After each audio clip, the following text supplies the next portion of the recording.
Divine Mother Earth time! Woohoo! Hello, everybody. Welcome to Divine Mother Earth Time. I am your co-host, Laura Eisenhower. And I'm your other co-host, Marisa Acocella, and we are here with the great Leo Zagami, who has just written an explosive new book called The Vatican's Top Secret Alien Agenda: Hidden Encounters, Forbidden Rituals, and Jesuit Astronomers in the Age of UFO Disclosure. Rips away the veil. For the first time, Zagami exposes the Vatican's hidden, long-term knowledge of extraterrestrial life and its secret UFO agenda. Quietly managed by the Jesuits since the 1950s, this agenda threatens to shatter humanity's deepest religious beliefs far beyond Catholicism itself. This book dares to ask the question, what is the Vatican's top secret alien agenda? Leo, what is it? Well, it's basically to sit on top of the narrative. And of course, once the disclosure happens, they had already calculated since the 50s when this whole process started that, of course, the people will immediately go to their religious leaders. That forced a pope, which had himself a encounter of the second kind and then of the third kind. Of course, when I talk about encounters of the second and third kind relating to Einig's standards, and that was John the 23rd. John the 23rd was the guy who put together the Second Vatican Council.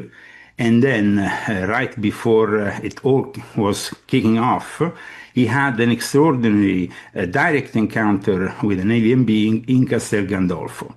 Before that, in the 50s, there had been already a connection with, of course, what happened in Roswell, and earlier what happened in Magenta in northern Italy, which was the first reported UFO crash, which led to the birth of the whole reverse engineering program. The program that, of course, is on top of the disclosure. So we have always discussed, in my books, the Jesuits and the Sabbatian Frankists leading the New World Order. And, of course, Disclosure Day of Steven Spielberg is the epitome of that demonstration. It demonstrates my thesis. You have a Sabbatian Frankist who was in the mega group with Les Wexner doing a movie, and the guy who does the screenplay is himself a Catholic Jesuit agent. When I say this is a really relevant topic and a relevant, of course, book, because we have often been misled. And of course, Laura herself knows that very well from her own direct experiences. We hear a lot about UFO advocates, UFO disclosure, but we don't really know who these people really are, who have appeared gradually from the 90s onwards more and more in a prominent way, because ufology seemed kind of an underground movement, of apasionados, of people like going to the desert but the whole thing is being basically choreographed and controlled from the very start. And this year, Daniel Sheehan confirmed it once and for all, a contact in the desert. And he also confirmed that he's been invited by Pope Leo XIV in Castel Gandolfo. Castel Gandolfo was designated as the summer residence of the Pope, but it was designated in the 1950s to replace with the growing pollutions in the sky. They had moved the whole astronomical observatory to Castel Gandolfo. But then at one point, even Castel Gandolfo became too polluted light-wise. So then the process after the Second Vatican Council started to put in place another big project, which actually took place from that moment onwards with the Jesuits and Mount Graham. The guy behind that was Father Cohen, who was at the time the head of the Specula Vaticana. In my book, I talk about Father Cohen, how he inspired Brother Consolmagno, who then is at the moment the director of the foundation, but used to be until last year the director of the observatory, the present director, Father Sosa, the people behind this disclosure in the Vatican, from Father Grasso in the 50s, then Pierre Teilhard de Chardin, of course, which takes a leading role in the transformational efforts to adapt the Catholic faith to this whole disclosure, because they want to have a leading role. So what is the leading role of a Catholic if he can't baptize somebody? That's why they came up with this monstrous idea of wanting to baptize an extraterrestrial, which is not. These are two Jesuits, of course, the authors, Brother Consolmagno and Paul Mueller. But in reality, this was the title of an article dedicated to Father Cohen, who was the mentor of these people. And Father Cohen was the guy who eventually forced the Indians to give their territory up, to build up those astronomical observatories, because it's not only the Vatican involved, but also a consortium of German universities that then created the infamous Lucifer, which is itself. Okay, that's what I was going to ask you. It's Mount Graham is where the Lucifer telescope is. Yeah, but there is a lot of misconceptions, because fortunately the Vatican, as soon as, of course, the name came out, they obscured their links to their site and the Lucifer project linked to them, and rather blame this consortium of German universities, which I have exposed as being totally hand in hand with the Vatican, because even the new director of the Specula Vaticana went to the University of Heidelberg, which leads this whole consortium.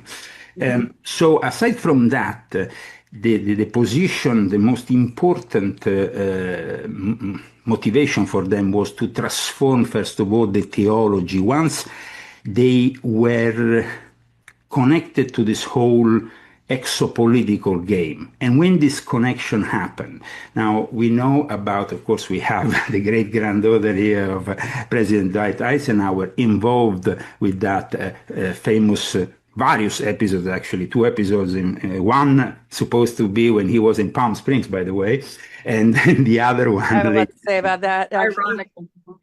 But what happens is that there was, since Roswell, already the involvement of the clergy that was directly involved, reporting to the Vatican. And at the same time, Consul Alberto Perigo, who was a Vatican ambassador, had a direct experience of UFO squadron over the Vatican in 1954. And aside from Alberto Perigo, in 1954, he was also the American ambassador to have the same experience over the skies of Rome. All this happened between the end of October 1954 and beginning of November 1954. There was a series of sightings that went on between France and Italy.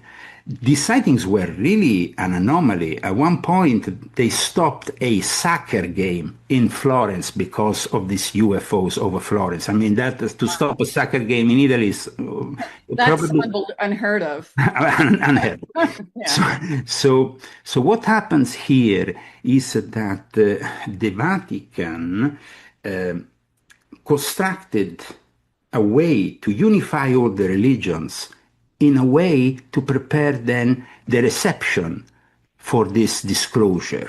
And that is why they have been working so much into the unifying, once again, all the various Christian denominations, which, by the way, have also their own theological difference in relation to the alien phenomenon, the UFO phenomenon, UAP as they call it today.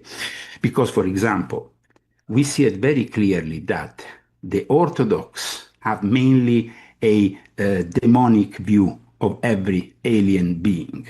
Rather, there is, of course, certain differences between the Orthodox here in the US and the Orthodox in Russia that have a more interdimensional view that excludes any physical, while instead the one in America, we saw it recently with Father DeYoung, guested by Tucker Carlson, have a more physical, which in a way is more similar to the evangelical take over it. But in the evangelicals, we have also different sides, because we have, for example, the Timothy Alberino faction, which is more materialistic. Then we have the most of the evangelicals, which see them as interdimensional or extra-dimensional beings, demonic beings.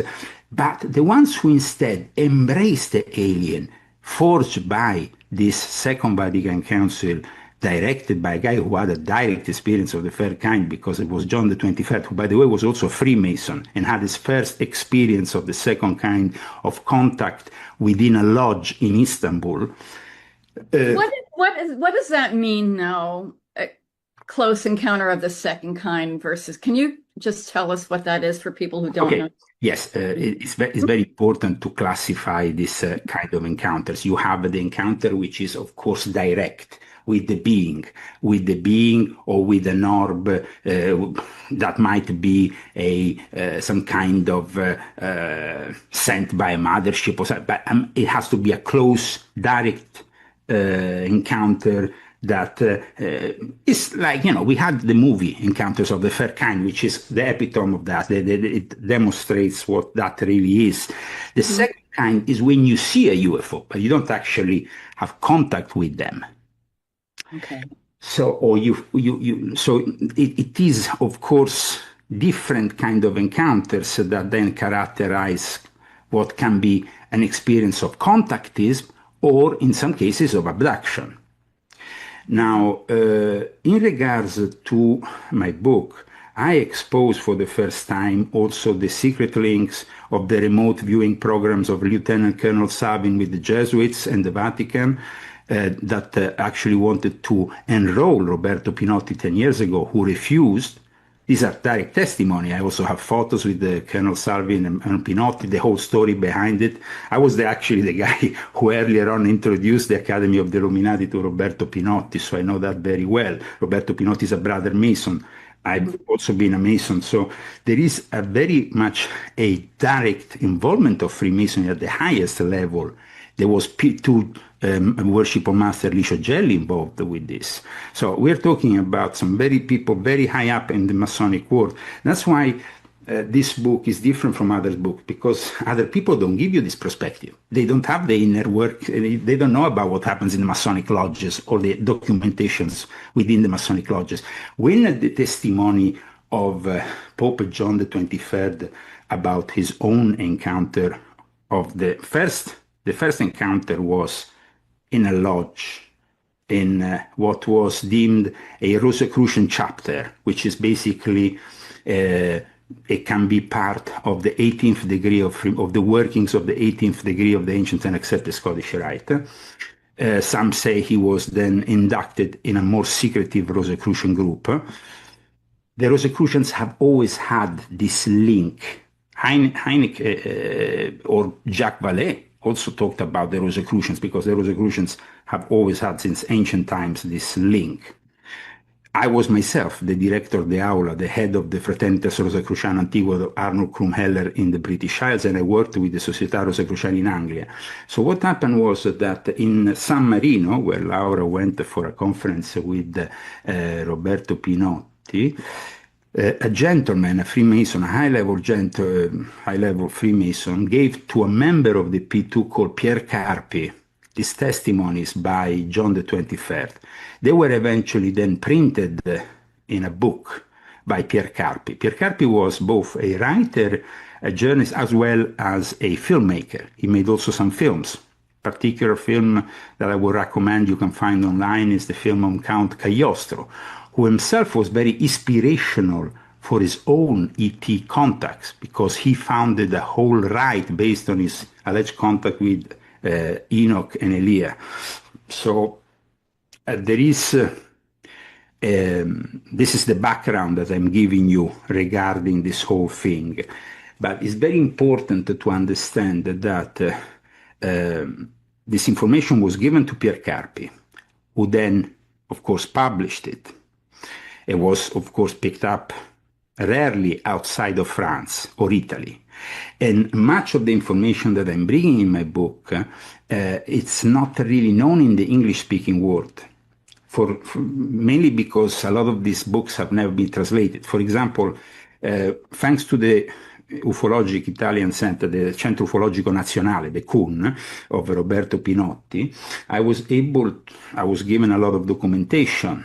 And at the same time, I was able also to collaborate with Alfredo Lissoni, with Roberto Pinotti in the year 2000 presented the Mussolini files, which were the files, the secret fascist files about also that UFO crash and the retrieval that led to the reverse engineering program and the build-up of this secret project called Cabinet 33, Arrest 33 by Guglielmo Marconi, the inventor of the radio.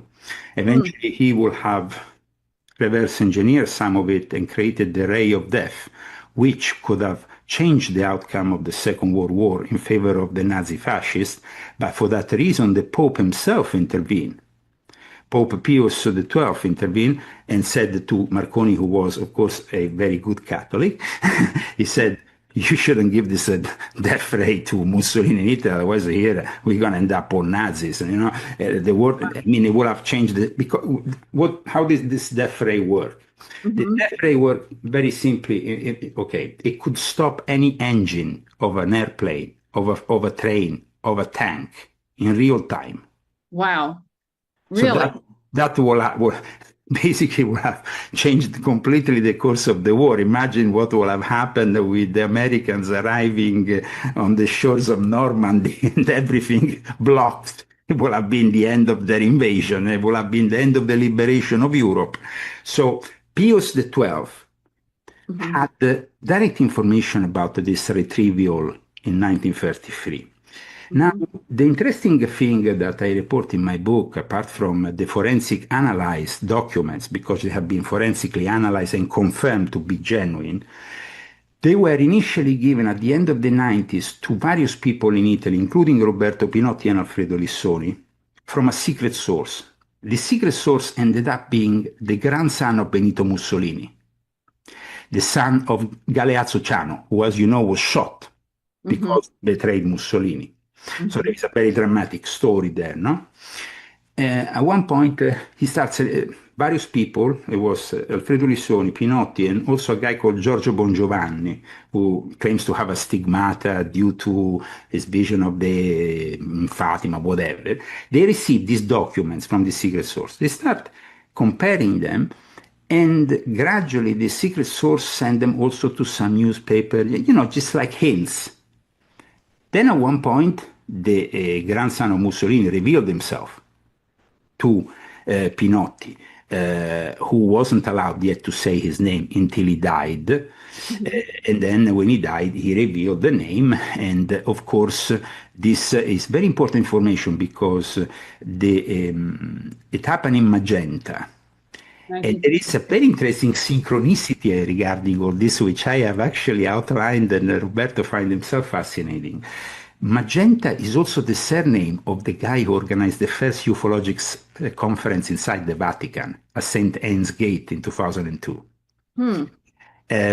Magenta and the guy, interesting enough, the guy who then did the forensic analysis of all these documents has exactly the same name of a doctor from Vergiate, from Magenta, who has been dedicated a square, but they are two completely different people.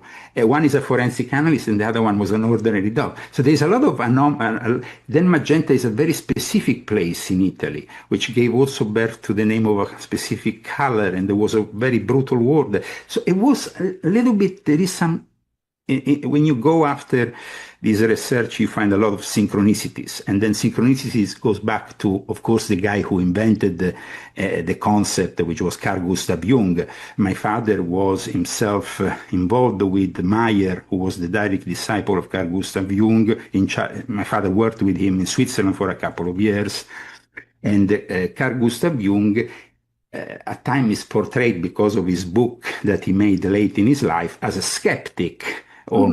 While instead there is ample evidence, which I also published, which states that he was rather fascinated and admitted the existence. But of course, the problem is everything became classified and secretive the moment in which they started the reverse engineering. Even to this day, the biggest problem is actually the reverse engineering that blocks the final disclosure, the legacy program. The legacy program is that program which makes it almost impossible for let's say, for this whole thing to be fully revealed. Because the moment in which you fully reveal, inevitably you clash with national security interest. And also there is, of course, we all know that, you know, presidents, politicians, they are informed on a need-to-know basis. Some of them had the opportunity to dwell more deep in it, like, for example, the great-grandfather of Laura, who was involved directly in this whole thing. But others were not. Now, when it comes down to the movie of Steven Spielberg, I found it a bit disappointing that he chose the Nixon encounter rather than the Eisenhower encounter. Yeah, there's so much, though, that there's so many layers to all of that, and we're going to get into it in the Vatican controlling the disclosure, because some of these characters have covered up the fact that MJ-12 was involved in signing treaties, and they wanted Eisenhower to be a scapegoat in many ways, from what I've heard. So I just wanted to, you know, add that, because there was an unconditional surrender instrument in 1952, because the Nazis really infiltrated the United States and began to really form this, you know, deep state.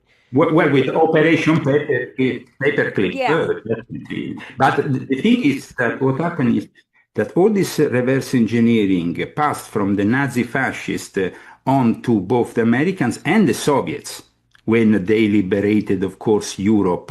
And of course, each, you know, we had the Soviets that had all the interest to try to take on all these secrets that were gathered and so on. Then both of them, though, ended up building later on, of course, much later on, what is known as these remote viewing programs, which function as interdimensional gate openers.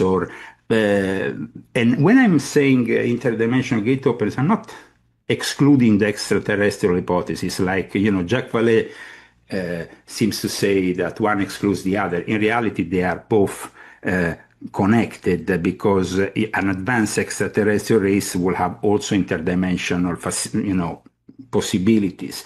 But the thing that people don't understand is that Jacques Vallée is a guy who works with the legacy program, just like Davis, just like Daniel Sheehan. These people have taken over and made a mockery of the UFO disclosure this year at Contact in the Desert.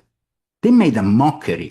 They are there standing on a pedestal knowing certain things and just giving you drops of truths. And everybody's like, ah. And the Vatican is behind it. And we have confirmation of that, because then we have the disciple, her mentor, Jacques Vallée loves Pasulka. Pasulka is another gatekeeper. And all these gatekeepers then belong to the Soul Foundation, which last year did an event, which Pinotti was invited to. And another gatekeeper is Gary Nolan. And of course, the biggest gatekeeper of them all is Al Puthoff, Catholic like David Grush, and like the ones. So there is some very specific interest here the Vatican is controlling. And Hal Puthoff was the handler of my ex, who wanted me to be recruited into this Mars project. So maybe we can get into that towards the end. I would think that he wanted to recruit you for his remote viewing, because that is what he really does in regards to, I mean, but you see, that Dr. Al Puthoff is what Colonel Savin is in Russia. And then we have the same kind of guy also in China. They are all competing on the reverse engineering. So that's why they don't disclose the whole thing. But, I mean, please, your questions. Well, let me ask you something. Why exactly is the Vatican taking the lead? What is the advantage? What is the point? Because for the last 500 years, okay. But does it have to do with original sin? Does it have to do with making humans less than? I mean, why?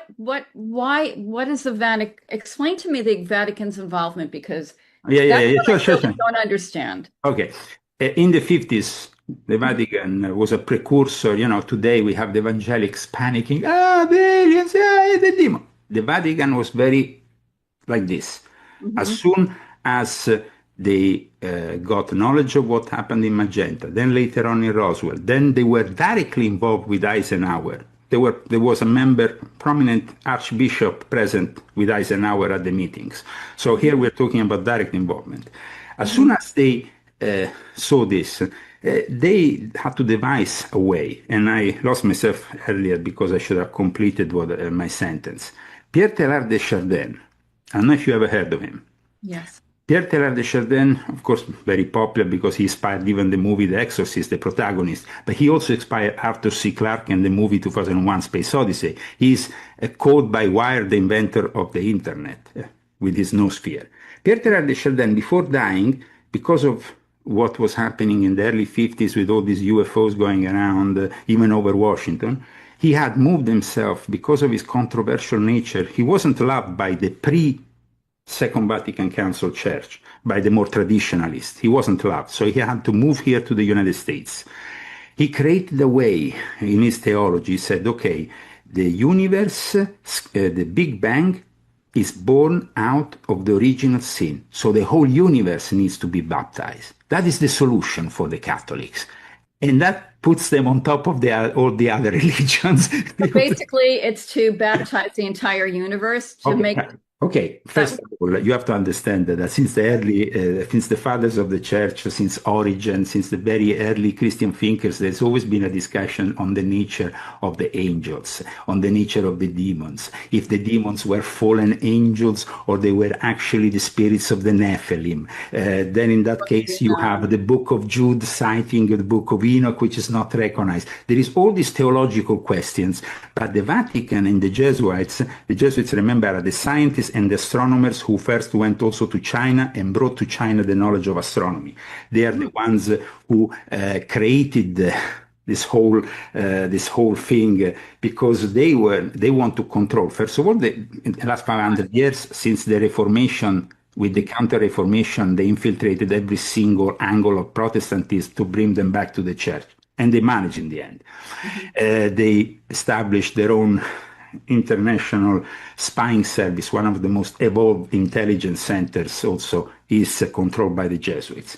And then what happened is that the Jesuits, of course, know that with the Second Vatican Council, they created the basis for the one-world religion. They abandoned those certain dogmas that were, the Council, the Second Vatican Council between 1961 and 1965 changed the whole nature of the church, which became embracing of all the other faiths.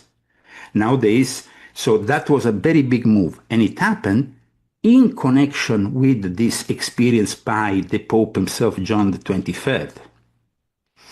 So they prepared to lead the one-world religion in disclosure, because the moment you have disclosure, the people don't go to the president or to the prime ministers. They go to the religious leaders, and they wanted to control the whole thing.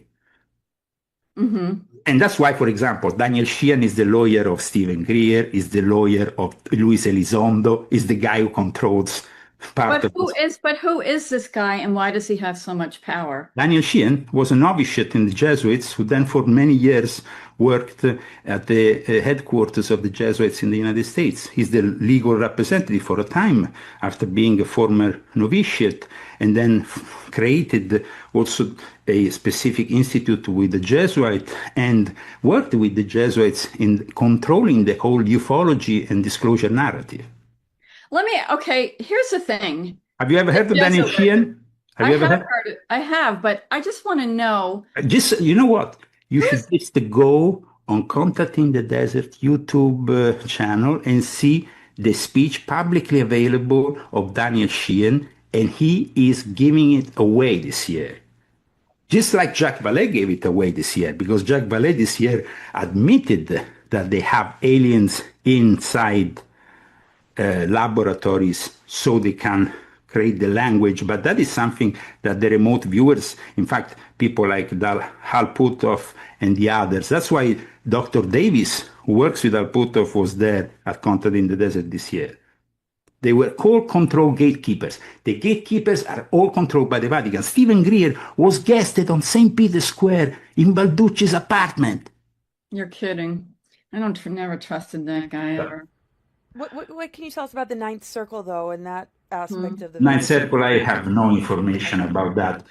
It's what my book relies on hard evidence. I couldn't speculate, because the moment I speculate, the academic world is going to attack me left, right, and center. So what I did is to make a book where the evidence is so strong, and it shows, who is behind David Grush, who is behind Luis Elizondo, who is behind Jeremy Corbell, who is behind George Knapp, who is behind all these people. And then you show it, and then Daniel Sheehan admits it. I've been invited by Leo XIV. We are all being invited in Castel Gandolfo. Wow. That's the summer home of the Pope. Yeah, that is the place also is the headquarters of the Jesuit astronomers, not only the summer home of the Pope. That is the headquarters, which is connected with Mount Graham, which is connected with every single telescope in the world. But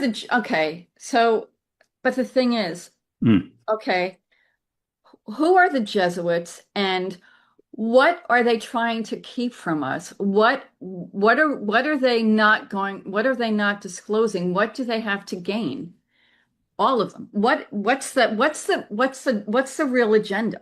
It's almost 500 years of history of the Jesuits, which I've actually disclosed in the last volume of my Confessions, which closed the whole series, as you know, volume 12. So I highly advise you to study that book, because it gives you the whole story of Ignazio Loyola, who was a member of the Alumbrados, who were an Illuminati group in the Iberic Peninsula, who was practicing things which were deemed heretic. In fact, he was condemned many times by the Inquisition. Before the Pope, at one point in 1540, invited him to a place called Tivoli in this rock, in this castle, which I am very well acquainted with, because I had my house near there. So what happened is that he embraced Ignazio Loyola and the Jesuits because he needed desperately to fight the Church of England, Martin Luther, the growing Reformation. Those people could be useful because they were knowledgeable about astronomy, about magic, the occult, alchemy. They were basically ideal to also make them members of the Inquisition. So they, as if you are an occultist, you can see another occultist. You can understand another occultist. The Dominicans, which were the ones previously in charge of the Inquisitions, were not so acquainted. So the Pope really decided at that point and then that was when they did the Council of Trento. That was when they laid the very foundation for the Roman Rite as we know it, which reforming also the rituals of the Church before the Second Vatican Council. Because the Second Vatican Council is basically destroying the Catholic Church, making tabula rasa, so then we can do kumbaya with the guitar in the church and embrace all the other faiths and have a Muslim on the altar, a Jew, everything. I'm not saying these things are inherently wrong, but I'm just saying that their intention is to lead always the whole religious narrative in their favor. But also there's another thing, and this is much more serious. 53 miles of secret archives, now the Vatican Apostolic Archive, 23 miles of Vatican Apostolic Library. That knowledge became very applicable for beings from other parts of the universe. So what is in those 53 miles? What's the big secret? 53 miles of it used to be called the Secret Archive. Now Pope Francis wanted to change the name because Secret Archive sounded a bit, like people got the wrong idea. But in reality, they should get the wrong idea because it's almost impossible to accede, even as an academic, to those archives. I was very lucky because for my book, I had a guy called Alfredo Lissoni, who is a professor of religion, who wrote this book many years ago about the Vatican archives. He had access to the archives as a professor of religion, but he had to create a fictional excuse to accede to those archives. So he said, I'm here to study Christian legends. And they opened the doors. So then at that point, we have a lot of testimony interesting in his work. Pasulka, who is instead the gatekeeper, who is approved by Guy Consolmagno and the Jesuits who wrote this book, she admits that she herself had to lie and say that because she was invited to for the case of a couple of saints that needed. So she was there and she could access the archive because she was studying to, in the Catholic Church, you have to do certain studies in order to approve a guy to become a beato and then a saint. So Pasulka is a number one gatekeeper. In fact, she's the disciple of Jacques Vallée. Let's not forget, Jacques Vallée was a member of the Church of Satan, very good friend of Anton LaVey. In the 70s, he was all over the place here in California with black masses and the likes. Not only with the encounters of the third kind, inspiring, of course, that French scientist in the film of Steven Spielberg. He was a Satanist. There is photos of him and Anton LaVey. He's, he's not, and he has admitted, he actually impressed Pasulka once in his home when he showed this satanic book and said, "You see how many pages there are? 666. Now, that's so obvious. Jacques Vallée is a creep number one. But everybody, Jacques Vallée, Jacques Vallée, Jacques Vallée. Wow. Now, the thing is that in my book, because of this book, I might have a great number of enemies in the next few weeks coming against me because I've exposed the whole ufologic movement. I don't care about people, I know we have a common friend, even my past publisher, Brad Olsen, always invites me to content in the day. Come here. This year, I didn't want to tell him the truth. I just told him, listen, I can't come. I'm busy. I was closing. I will not go there to face the enemies which I have exposed in my book. It would be hypocrite from me. What, standing in front of them? To do what? Yeah, I mean, you might be hit by a direct energy weapon, which is... No, apart from that, remember that I was also involved in the intelligence operations myself. I was Freemason, so I studied remote viewing. I was in Russia. I know those people from the Russian FSB, from the GRU very well. And they were also the ones who, because in my book, at the very end of the book, I also talk about my previously classified encounter of the third kind, which happened in Rome, in Campo dei Fiori. And that is not going to be disclosed. You will have to read the book. All right. Well, now we're really intrigued. Well, I can tell you one thing about this briefly about this event that happened to me. It was previously disclosed by the SISMI, the Italian military intelligence, because at the time I had only just finished I was part of the Air Force. I worked in the Ministry of Defense in Italy as every Italian was obliged to do 1 year of service. And I ended up in the Air Force because of my father and his friends who was a general. And I worked at the Ministry of Defense there. Then I was recruited in Operation Gladio, and I did also one thing for them. Then in 1993, I had this experience. As soon as I had this experience, and because of what I was then given, I was almost obliged to go to the military intelligence. So I contacted the military intelligence in Italy through this friend, was Stefano, who was working within the security detail of Giulio Andreotti. Giulio Andreotti was involved for a very long time in exopolitics because he was a friend of Alberto Perego, the guy who saw the UFO squadron on top of the Vatican. In my book, I have an image, a photo of the UFO squadron over the Vatican given to me by Roberto Pinotti, a genuine one. I have also reconstruction, but it's also a genuine one. There is a permanent squadron over the Vatican. Permanent? Like they're there now? They're always there. They're Why? almost always there because they can use some kind of plasma thing to camouflage, to not being visible. They can also shift dimensionally. The whole experience that I went through was then relayed to the Italian SISMI.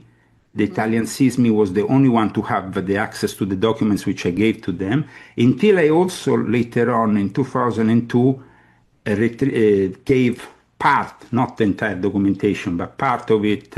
I met this colonel from the GRU in Russia to also confront them of what I was given in Rome in 1993. Mm-hmm. Hmm. Can you help us understand the level of mind control, though, that people might be under, or threats that they're under, in order to push this sort of controlled disclosure, and where it stands today, and what you're seeing? Good question. Well, I see it very when I see people like Hal Puthoff on the age of disclosure and all that fake, disclosure narrative with Marco Rubio and all these people giving, they give an inch of truth, but of course they are just showing you the shell of the truth, not the real truth. I mean, this whole disclosure, we saw it in the last few, the dumps of this UAP, the UFO disclosure from the government. It's all about the lights in the sky. Now we have some orbs. And then we have Steven Spielberg preparing the whole thing by doing this movie to see, Steven Spielberg claims he doesn't have contact with people of that kind. He's the biggest liar ever. I mean, the guy was a member of the mega group. And in the mega group, there were members of the military industrial complex. And I had told the mega group? The mega group you can find on Wikipedia. It was founded by Les Wexner. I talked about it in my book about. It's on my book about the rise and fall of a Frankist monster. Yeah. So you have the mega group in that book. I can give you the exact page. Okay. Spielberg was also the one who, when he went to the White House, he had Ronald Reagan saying at the presentation of ET, there is people in this room who know this is the truth. And you are telling me you don't know people from the military industrial complex? The guy, I mean, it's a shame that he must lie so much in his life. He could at least, at the end of his life, stop lying. He doesn't.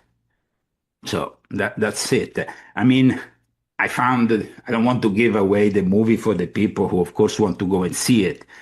But it's obvious that... I agree, Laura. Huh? And Laura made a face, and I'm like, I agree. We're like... Well, I mean, at the end, you kind of bring out E.T. out of retirement on a wheelchair. I mean, that really made it for me. That was hilarious. I started so easy. No, I mean, I think it's important to watch to see what's being put out there and understand. Absolutely. It needs to be seen. It's an excellent movie also for entertainment. I mean, I find it very entertaining because it's, we all like, since my childhood, Steven Spielberg and his movies. So, I mean, it's a great movie. It's entertainment, but it's also a psyop. So we also have to take that into account. It's a psychological operation to see how people react, to normalize certain things. You have, for example, a reference to remote viewing all over the movies. It's quite incredible, but, of course, they have to have this alien thing in their hand and so. But remote viewing is a reality.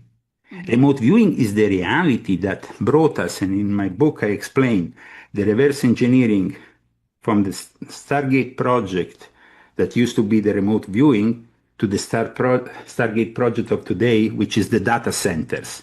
And the data centers are also the gates into this reality for these demonic creatures. Leo, there's so much here to unpack. I mean, it's like every time you say something, there's like, oh my gosh, I could go in a million different directions because it's like your brain has so much knowledge in it. It's like, I think I would like to spend a year here and from just one conversation.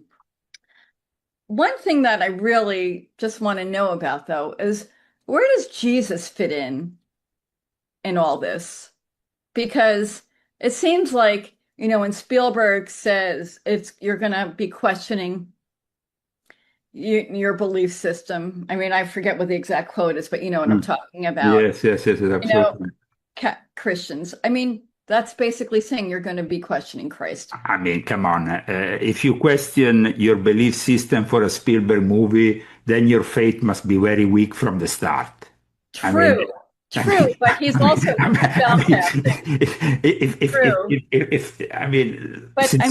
me, but I understand what you're saying. But I don't think we should ever see Jesus in the context of religion anyway. That's not. So go ahead, Leo. Okay. What Laura has just said is the take of Monsignor Ravasi, who is used to be the head of the scientific department of the Vatican, who instead of people like the Jesuits had written this book, they have written also another book which is no longer around, which I actually provide a link in my book, and you can go and download it. It was a book which was exposed earlier on in Exo Vaticana by Tom Horn. Then it was later on. They almost forced the Vatican to then put it on the Vatican Astronomical website. In that booklet, they actually show the aliens as saviors of mankind. So, I mean, the Vatican is really has. Well, that's what I want to. Because that's the thing they're trying to. Now, who wrote the screenplay of this movie? You said a Jesuit, right? Yeah, it's David Coep, who is a Catholic, who is somebody who has adapted what Steven Spielberg has written. Steven Spielberg is somebody who doesn't want to really show his religious side in any movie. So he left David the possibility to develop that. You see, I had access, I don't want to tell how I had access to the script of this movie for a long time. For the last 6 months, I've been working on my book in relation to the whole film. So you can actually read in my book the film compared to the reality and everything else. So that is a great advantage. David Coep has shown in the figure of the nun, of the former nun, and also of a nun in the movie. There is this nun that at one point says a phrase. Well, that phrase is actually picked up from Padre Pio. I love Padre Pio. Padre Pio said there is many beings in the universe. And that's why I'm not, like you see, I'm not taking a firm take that everything in the universe is demonic, because that would be not a correct thing. When you say there is various races, then you have to adapt these races to the fact that yin and yang, good and evil, exist all over the universe. And you can place certain realities on, in the yin and others in the yang. So it would be erroneous. And that's why at times, when J.D. Vance said, well, these beings are demonic. And okay, some of them are. Some of them are. Definitely. I think, for example, the Greys are prevalently demonic in most of their aspects. Then there is maybe other races who have other, but the thing is that we at times overgeneralize. And but there has been a very interesting decision that was made by the Archbishop of Washington, D.C. lately, when he kicked out Monsignor Rossetti for stating that aliens were demons. He was literally kicked out of practicing after 19 years. He's an exorcist, and he was kicked out. Now, that is a very interesting thing, because the Catholic Church doesn't have an official stand. So how is it possible that Monsignor Stephen Rossetti gets kicked out of practicing this ministry, which is very important for the Catholic Church? Actually, there has been a lot of talk lately about increasing exorcists all over the United States, because after the pandemic, there's been a mega crisis. And you are kicking out a guy who for 19 years served in the Archdiocese of there in Washington. Why?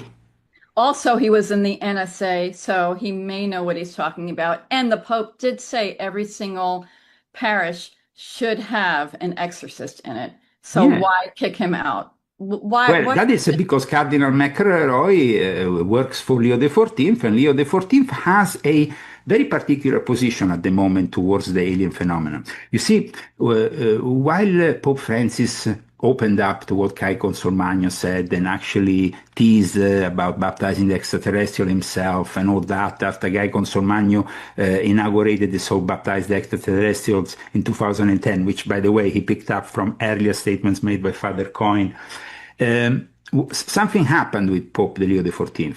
He has forbidden everybody from talking about it. And I have inside information in my book given from the Secretary of State of the Vatican, Cardinal Parolin, who is in a state of complete panic. He has admitted that, and Pinotti also witnessed that. So at the moment, the Vatican is forcing total silence on this whole thing. In the meantime, they have started refurbishing Castel Gandolfo in preparation for ultimate contact, starting this summer. Go and check out. Refurbishment of the Castel Gandolfo started in May of this year. And the Pope, because I have a dear friend who works very close to the Pope, so I know where the Pope is at all times, and he has told me that the Pope is spending more time in Castel Gandolfo than in the actual headquarters in St. Peter's Square in the Vatican. Mm. In Castel Gandolfo, you have a room which is almost like the one you have seen in Disclosure Day, with panels and everything from all over the world, telescopes. And he's there preparing for the disclosure. Pope Leo XIV has taken this name on because Pope Leo XIII, of course, officially he has taken this name because Pope Leo XIII was the Pope that took over while there was the Industrial Revolution, and he's the one who takes over because of the AI is threatening the world. So he has to also do this encyclicas that he just did recently. And he did this encyclica with the biggest players in the AI world, Anthropic. Mm-hmm. So there is a whole thing that connects here, this whole, because you see, reverse engineering has brought us this technology. Reverse engineering has built this digital prison around us. Reverse engineering has brought us the AI. Yeah. Mm-hmm. So it's really important to understand what is happening behind the scenes. And when suddenly here at Contact in the Desert 2 weeks ago, Daniel Sheehan said the Pope invited me to go to Castel Gandolfo, and it's a confirmation of everything we have been discussing. And interestingly enough, Daniel Sheehan this year said at Contact, he gave the whole story of the ufology movement. Oh, from our early beginnings, here and there in the desert, Contact used to be there at Joshua Tree. Then there was these other conferences before. Like it was almost, but that gives away the fact that the Jesuits were always there monitoring the whole thing through him. Well, how does this all connect to my lab's military abductions, fake abductions? I mean, how is, because it seems that the trading of humans for technology began in the 1930s or 1929, and there's been a PSYOPs kind of false military abduction that can you say anything on that? Well, of course, when it comes down to abductions and to contactism, there has been a lot of interest from the government, but ultimately it all connects with the technology that they have retrieved, often thanks to this remote viewing. I mean, in my book, at one point, I show how the Russians were actually, at one point, managed to organize a situation which was very similar to what we saw in Encounters of the Third Kind with Gorbachev, but then and involving Lieutenant Savin, for example. And when it comes down to abductions, well, we have to be very careful because certain abductions have definitely a demonic nature. We have seen that for centuries, once you name the name of Jesus or God, these abductions end in a second. So I'm always a little bit wary of the abduction phenomena because it's very much connected to something demonic. Contactism is different. Contactism and remote viewers and what they have done with contactism is of another level because they are actually working with this entity. It's a different thing from abduction. And I favor the study. Myself personally, I'm more interested in contact than abduction. I know that abduction, it's actually something that can happen. In my own experience, at one point, I simply was, I don't want to anticipate too much because otherwise I would give away the book, but I might suspect that then for a couple of hours, I don't know what happened. So I might have also have suffered an abduction, but my most important element of the story was the contactism and the protocol of contact which was established back then. So, Leo, what can we expect to hear though? Like, what do you think the Vatican is going to? Okay. What is their narrative? What do you think? What do you anticipate their narrative is going to be? What? Well, first of all, there were some polls. I don't know if you ever heard of the Alexander's poll or the ones that followed in 2008. You ever heard of those? No. Okay, in my book, in chapter 4 of my book, I explain how the Alexanders, now the Alexanders are a couple of people who maybe, are you acquainted with John Alexander, Laura? Yeah, he was the penguin in the aviary, and he was a part of the Mars recruitment. Okay, now his wife, who apparently was also an abductee, you're talking about abductions, and that is rather interesting because the first poll that is known, and you can, made by Victoria Alexander, who is the wife. It was made on a number of religious people and how then they will react. There was polls that were conducted. The first was the Victoria Alexander. The second one was the Ted Peters, which is known as the Peters ET Religious Crisis Survey. Now, these surveys are deemed very important by the Vatican. Even recently as a month ago, Guy Consolmagno, 3 weeks ago, I think, he cited them in an interview. They're very important because for the Vatican, they want to understand how people will react.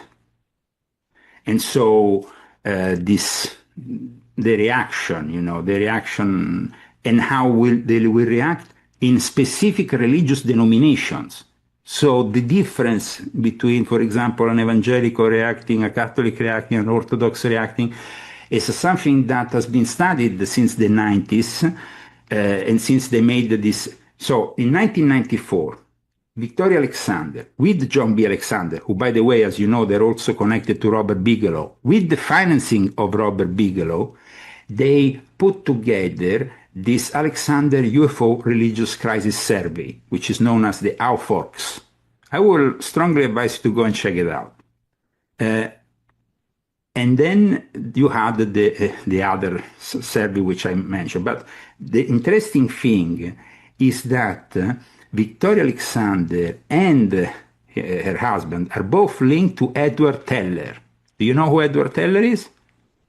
He's a guy from the Manhattan Project. Because the Manhattan Project then becomes the Department of Energy, and the Department of Energy and the CIA, they're involved in the legacy program, and that is what is obstructing real disclosure. Mm. So you have, you see, I even published a photo in my book in which you have Al Puthoff, Philip Corso, Edward Tellers, all together. And I show really all these links. And then let's not forget, the Alexanders were members of the Temple of Set of Michael Aquino. So again, we're saying this. Okay. Right. I mean, that's just wild because the aviary, Hal Puthoff, John Alexander, Richard Doty, all these bird names have these deeper ties. Yeah. God. Yeah. But you see, the interesting thing is, why giving a poll, the first poll of its kind, the first survey of its kind, in the hands of people like this? And then, there is a link between the Temple of Set and the Jesuits.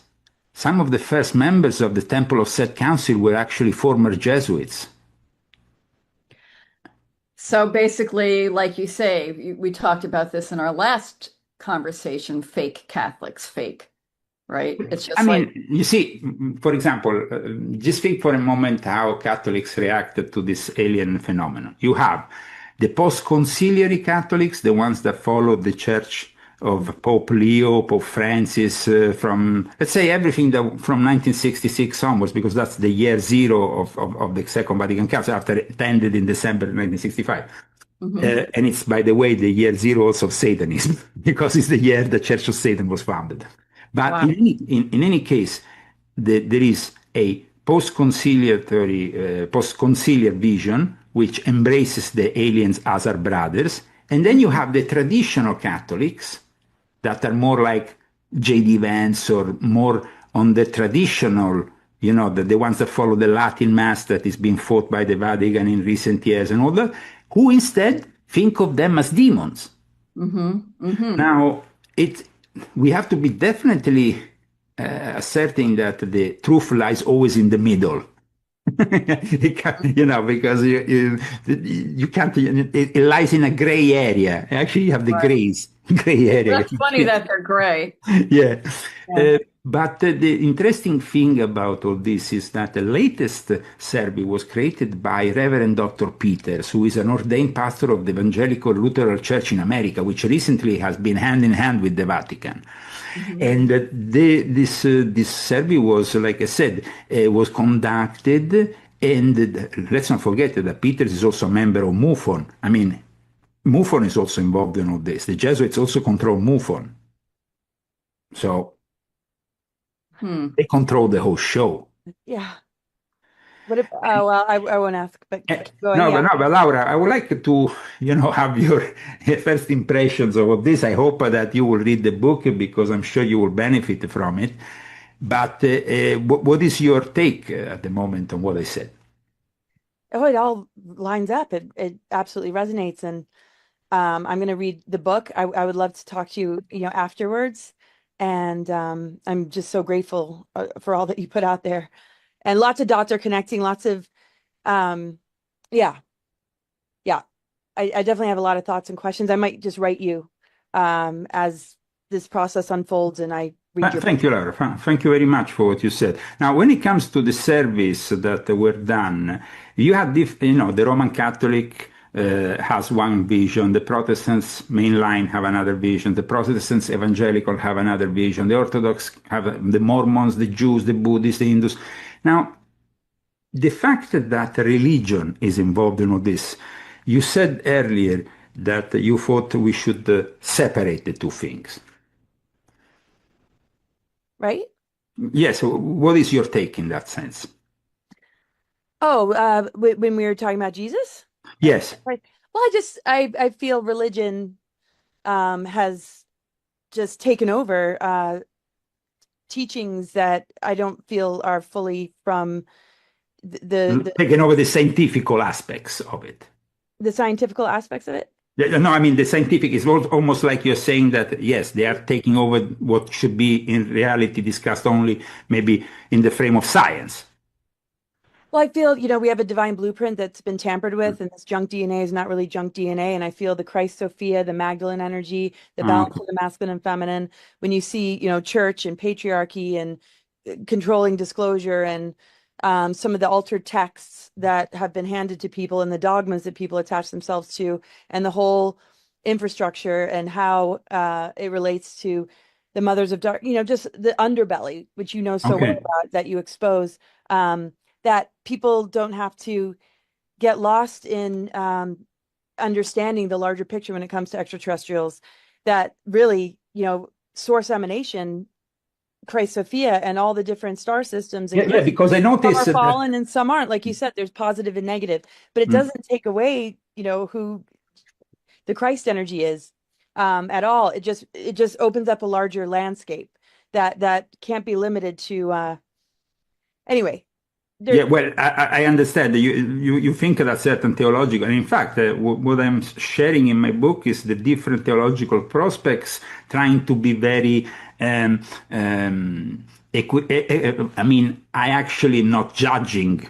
I'm trying to put them through for you to have a complete map of all these various. That's the perfect approach and the most activating to people, because they feel that ability to explore without without being pushed in a direction, because I might have my own personal take on certain things, but in the end it doesn't benefit the discussion. If I'm showing, for example, it's very interesting, like in the Orthodox Russian Church, there is Seraphim Rose, who is now on his way to sainthood. He was a monk who actually lived here in California, but he was part of the Russian Church, and actually his take is a very interesting take, but it's not shared then by certain people within an Orthodox church here in the US, which has a completely a different outlook. So they each have their own theological differences at times, when they talk about the Nephilim,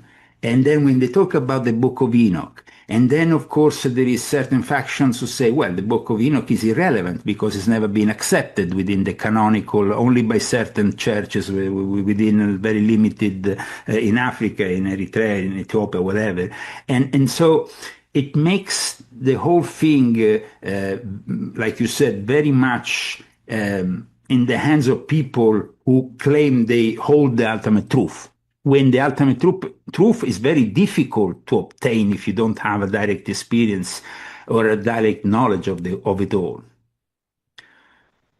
Totally, absolutely. I think that is really, and so in my book, like I said, I left my own personal experience as a side note at the very end of it to not distract from the rest. I love that. I love it.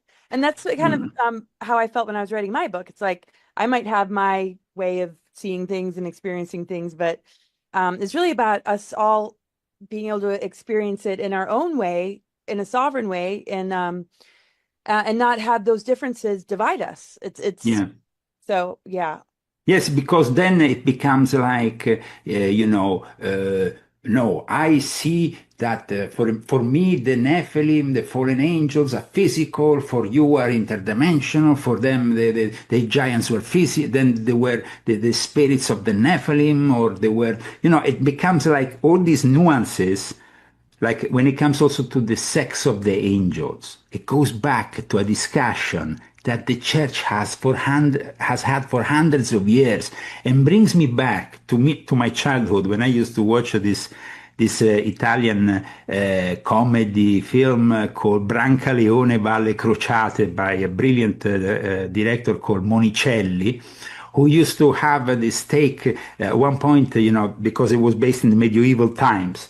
And at one point there is this old sage which talks. So did you come to me to discuss if the angels have or don't have the sex, and if they are, they made a big discussion in books that were this thick about it. And if the angels have the sex, could they mate with women and then produce their offspring, or didn't produce their offspring? Or then you have Father DeYoung, who went on Tucker Carlson and said that there were rituals that produce the offspring of the present elite rather than a physical DNA. I mean, it becomes a headache.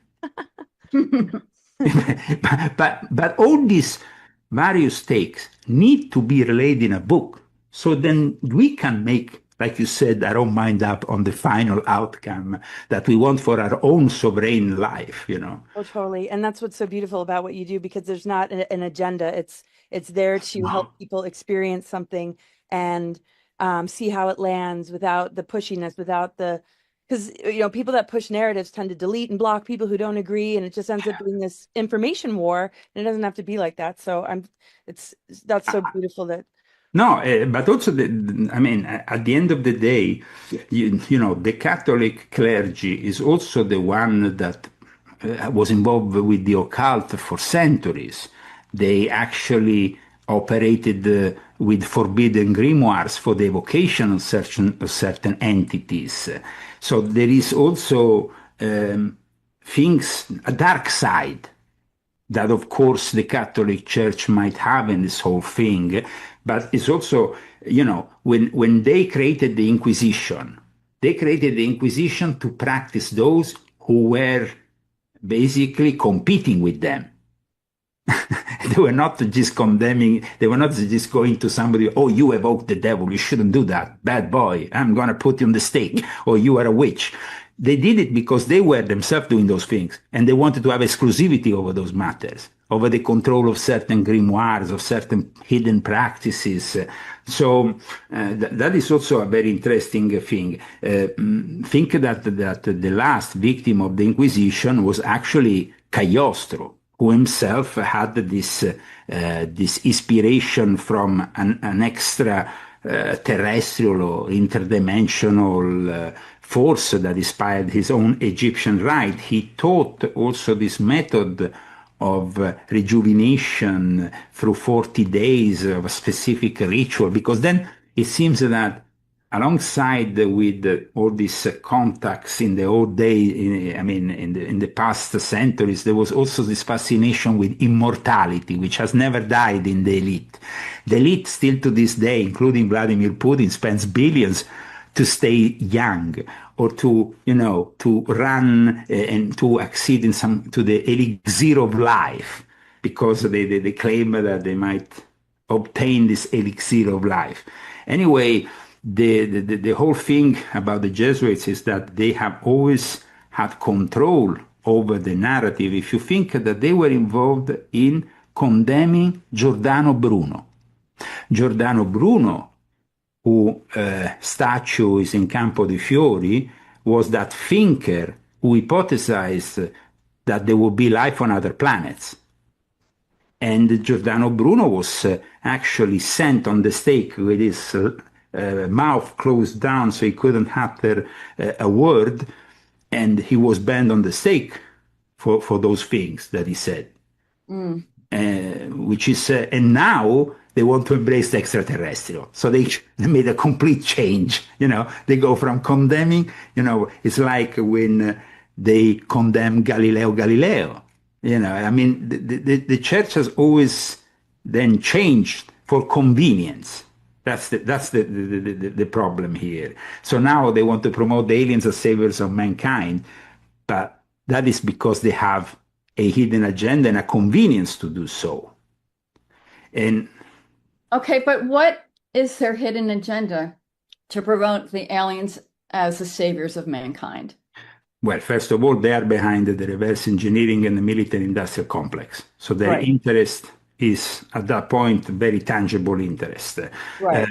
In regards to, instead, the establishment of a one-world religion, and then get the people of the world to embrace whatever take they have on the alien agenda. Because so it's all power to get everybody under one umbrella to... Yeah, and then they will say, these are the saviors of mankind, or they are the ones dictating the narrative. So in the end, like, for example, the Pope at the moment has ordered a complete silence on the topic after a few years in which they were much more open. Imagine that at one point you had a guy like Balducci. You remember Laura Balducci? Corrado Balducci, the exorcist that then became this very outspoken guy. He's no longer with us, but he was also a guy very close to the ufologic world, to the world of ufology. He even came here in the United States the last time before he died. I think it was with Stephen Bassett. So he came here to deliver a talk about embracing the extraterrestrials. He was very much about embracing them. Now, I think that, yes, we can embrace something, but we can't embrace something we don't completely know. So then it means that they know something that we don't at that point, or they have decided to side with a certain faction. Yeah. So that is, I think, very important. In regards to the reverse engineering Trojan horse to imprison humanity, I think that we are seeing very clearly that the Vatican also has taken a stand, saying, we stand with Anthropic because they are the ethically and morally correct way of the AI. Then we go and see that Anthropic is still providing services to the Pentagon, and for any special operation where Anthropic will be required, they will not use ChatGPT even after they stop using official Anthropic. So it's just it's like presenting to the world a good side of the AI against a bad side of the AI, and they are, and they are with the good side of the AI. The AI is the Trojan horse that is built so that the aliens don't have to land with an Independent Day kind of scenario. They are already landing in every corner of the United States with data centers, which are part of the Stargate project. Yes, gosh. So I mean, it's very difficult for us to accept certain things because we always like to have the hope that maybe with these ongoing disclosures, things can get better. But think about this for a moment. President Xi Jinping, and then you have President Vladimir Putin, and then you have Donald Trump. These people, they have access to the truth, and they know that they are competing on building up and being able to reverse engineer better than the competitor. This kind of thing. So that's why, And then we have, of course, another important element in my book, which I would like to end with, which I think is very important. The Vatican, after the 60s and the establishment of the line that was established in the Second Vatican Council, created the faculty of paranormology. Now, the faculty of paranormology, both at the Gregoriana and at the Lateranense, so both institutions which are linked to the Jesuits, one more formally, the other one less.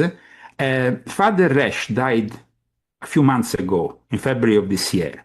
He was the guy, and Roberto Pinotti had also the opportunity to, of course, speak with him, who was preparing the clergy for extraterrestrial contact. But he was also the guy who worked with Uri Geller and Dr. Al Puthoff. So the faculty of paranormology in the Vatican is a reality that very few people know about. He was the one who intervened in the long-standing case of the Holy Mary of Medjugorje, to see if it was either a genuine or non-genuine apparition. Then you have all the phenomena of the Blessed Virgin Mary, which of course were brought up as UFO events by Jacques Vallée in the end of the 60s with one of his books. And then later on in 1990 was this whole Blessed Virgin Mary apparition phenomenon was made wide known in Europe thanks to a specific book of Roberto Pinotti and Corrado Malanga dedicated to this phenomenon. Now, that is very important, the Blessed Virgin Mary apparitions, because... because what are you saying, that they're real or not real? They're UFO. They are connected to UFO events. Okay. But they are transmitting then knowledge to the world, because these apparitions then coincide with messages, like the Fatima messages. Right. The third secret. Which... Yeah, my father used to go to Medjugorje on a constant basis and visit with the children that were having the apparitions, and the 10 messages, similar to the James Redfield book. There's 10 messages coming. And in fact, Father Resch was very puzzled about the fact, and then he led a whole team there that eventually confirmed that they were genuine. But genuine, it depends what kind. I mean, in the end, when it comes to genuinity, the Vatican had to, I don't know if you heard about it, but they had to issue then a new directive in the study of these apparitions, because they are going a little bit out of hand. Because there were so many of them? Is that why? Yeah. Because there was they keep escalating. They keep escalating, and at times they become also, for some people, some poor people who want to take advantage, a way of maybe, popularizing an area touristically or making money, selling, I don't know, rosaries or t-shirt or whatever, Unfortunately, this is what happens these days. There is a lot of things, but I talked about very much in my book extensively of this phenomena because it's totally connected to the UFO phenomenon. You know Wow, what? that is fascinating. This to me, I love the Blessed Mother, and I think a whole episode on this would be amazing. Absolutely. I mean, it is a very complex. I mean, it's not something you can liquidate with 2 or 3 words. I mean, it's I know. complex. I I know. mean, the phenomenon is a phenomenon that goes on for hundreds of years. I mean, and it's been constantly present. So definitely, yeah, in the I future. mean, I would love that because I've actually written extensively about it myself, and One last thing that I want to connect with this book is, there's been a lot of talk about this scientist that disappeared, and then there is, of course, the Air Force, the retired Air Force Major General William Neil McCausland. Well, in my book, I revealed the real reason, What? and it's hardcore. What? You won't tell us? I can tell you something. There was a meeting in Rome between John Podesta and the Illuminati, and then Ugh. later on, there is Tom DeLonge that popped in, trying to establish this whole thing, that then was liquidated because Tom DeLonge, you remember, was trying to become this. To the Stars Academy of the Arts and Sciences. He wanted to present to the world this reverse engineering. He was to the ground, and now his whole organization has changed even the name, left all the scientific stuff out, and just simply become an entertainment company. Hal Puthoff was connected with that too. Huh? Hal Puthoff was connected to that. Yes, too. of course. Al Puthoff was his partner in that. Yeah. Wow. So, and the general now is disappeared.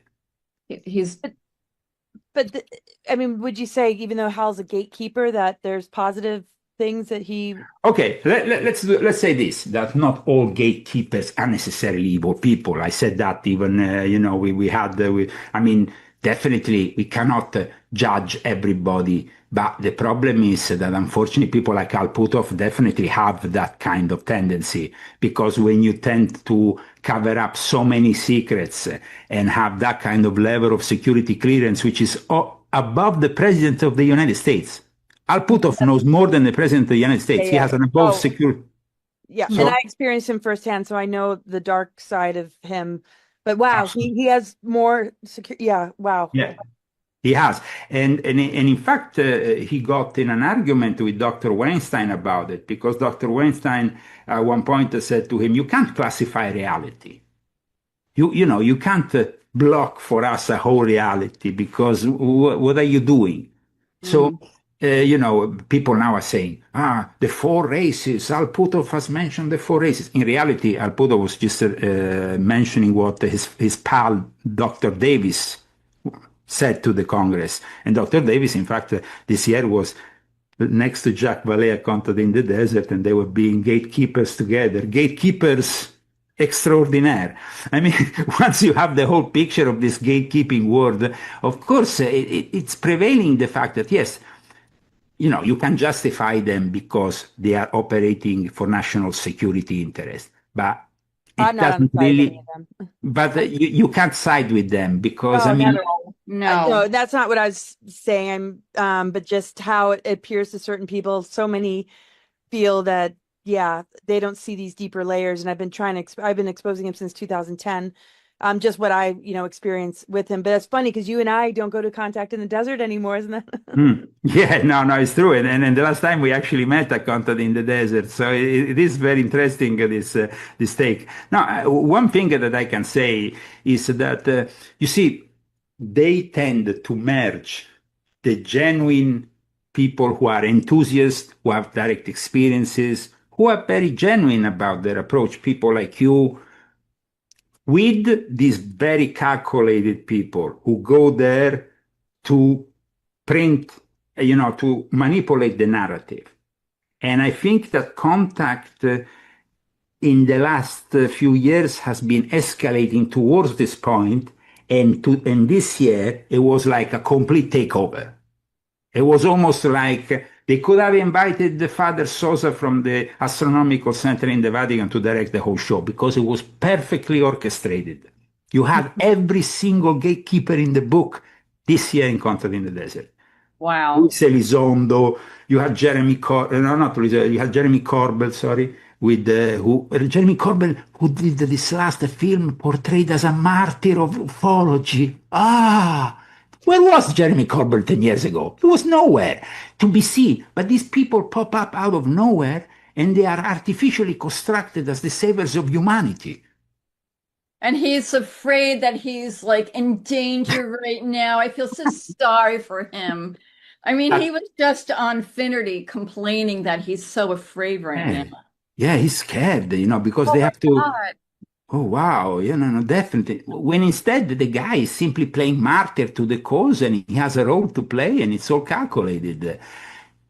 I mean, and then you have, for example, Luis Elizondo who goes, and everybody's like, Luis Elizondo. Luis Elizondo came out of it's like they picked him up out of that New York Times article that was launching the TikTok frenzy in 2017. Right. And then, it's like the illusionist taking out a rabbit. Luis Elizondo. Well, he's such a CIA shill, and he can't even get photographs right. It's like one thing is more phony than the next.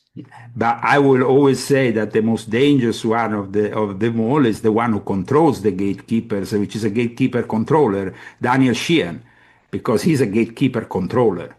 Okay. And that is a level on top of the level. It's like Al Puthoff. He's at that level of controlling the gatekeepers. And it's sad to see, though, that there is all these genuine people that go to this conference, and they really are, there's a hunger for truth. And unfortunately, what they're given is peanuts. Oh, totally, totally. You know what's so great about you, Leo, is that you just pierce through the bullshit and you just go right for the truth. And I think it doesn't make me very popular, though. Yeah, but you know what? It makes us want to listen to you. And we're going to definitely we need to have you on again because there's so much here. And I'd love to. I mean, we should definitely do a show on the Blessed Mother and the Marian. Absolutely. I will conclude saying that all this, I don't know if you followed at the end of May, there was this whole thing, which I relayed also in my book, this whole episode with this meeting of pastors and a congressman. And then there was... I wanted to ask you about that too, but I know that we have a lot, but yeah.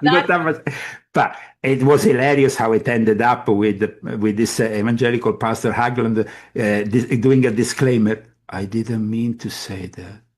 No, it was only my fault. I never said that. Congressman Burinson said that. No. It's a good thing he's not Catholic because he would have to go to confession. Yeah, he will be beaten up by Al Puthoff, who is a good Catholic. Oh, yeah, okay. Yeah. Al Puthoff, he goes to Mass every week. Him and the Greys, he confesses. Yeah. I know we got to close. It was a fantastic experience today. I guess that we have relayed to our viewers a lot of information. Real quick though, what are your thoughts on the Nordic-looking ETs that Trump is being pictured with?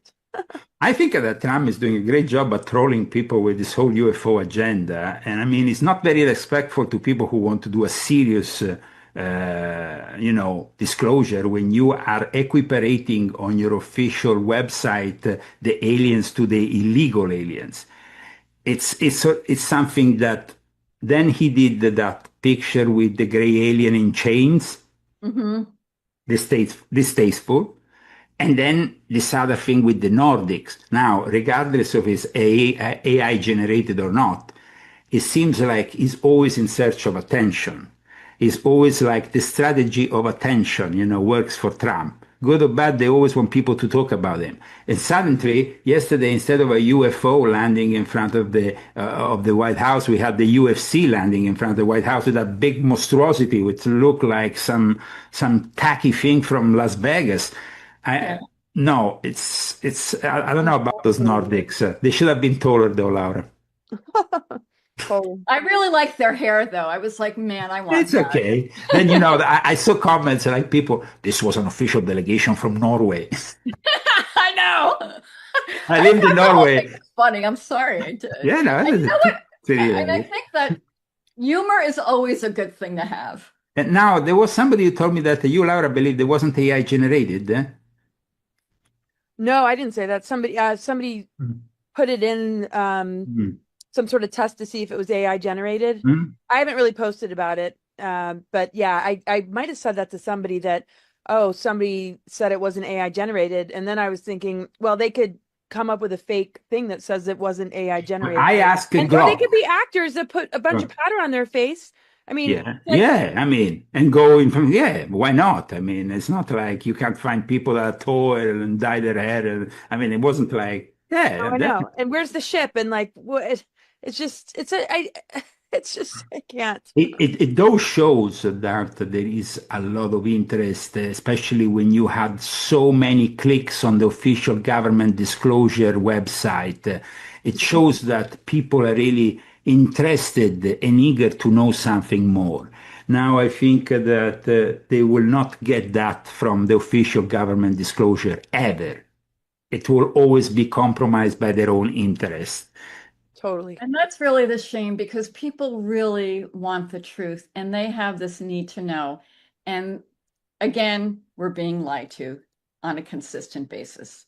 Yeah. Now there is an opportunity here for eventually any alien race that wants to really demonstrate contact to show themselves to the world, or rather they could be instead a disclosure in a way Steven Spielberg has portrayed that could obviously be manipulated left, right, and center because we will be shown something that will be sold to us for real, but God knows then what is the real intention behind it. The abduction phenomenon, which is a very important and relevant phenomenon, is because humans are needed also in what is the hybrids program, which is another part which I've discussed in my book, which existed for hundreds of years. In fact, there is actually traces of the hybrid program in the Vatican archives. I mean, we should do another episode on just the Vatican archives. I mean, there's so much to unpack. Absolutely, there is a lot. There is definitely a lot. Well, I'm up for it. I will I will look forward to another chat once you have a dig deep into my book and maybe find the topics of interest that you find I interesting. think we should definitely do really that. I would love that. I mean, I really you're look always forward to the more. best. Yes. Yeah. Totally Yeah. look forward to more. It's always amazing to talk with you, and I really look forward to reading it. And we'll share all the info in the description. For me, I think it was really important that today I started this promotional effort to, to promote this book with you because you have also a direct link to this story. I mean, you are a great granddaughter of Eisenhower who was directly involved with this whole thing. I mean, if it wasn't really for your great grandfather, I don't think that the whole thing will have manifested in the way that is manifested today, both in the positive and in the negative. Because, of course, there is the positive sides of reverse engineering that we can all connect, that we can all do a lot of things that we couldn't do before. Right. But there are many, many layers to it all because he worked with Yeah. Ralph Thor. He helped set up the White Hats, the Earth Alliance, and countermeasures because, I mean, they had advanced technology that he did not have. So it wasn't like he was on the side of any of the darkness of it all. That's why he gave us a warning. Absolutely. So the fact that he put countermeasures in place that survived today was something good. But And he definitely, coined the military-industrial complex term, which describes it all, and it's at the basis of the problem. Mhm. No? yeah, and I definitely there's so much there, and the control that they had, 30 levels of top secret above the president, MJ12, three-letter organizations. He tried to take out the Nazis in the war, and they freaking had the advanced tech with the Dracos. But So think anyway, about it. This week, the last week has been an historic week because even if it's a disclosure that is being orchestrated, we saw that the disclosure advocates were on the stairs of the Capitol Hill of Congress there, doing their thing, and of course. It is an interesting spectacle to observe once you know the truth, though. If you are just brought for a ride from them, then you go along with the ride. That's why my book, I invite everybody to get my book, to not become passive observers, but to act conscious of what is really going on behind the scenes. And thank you so much for giving me this opportunity today.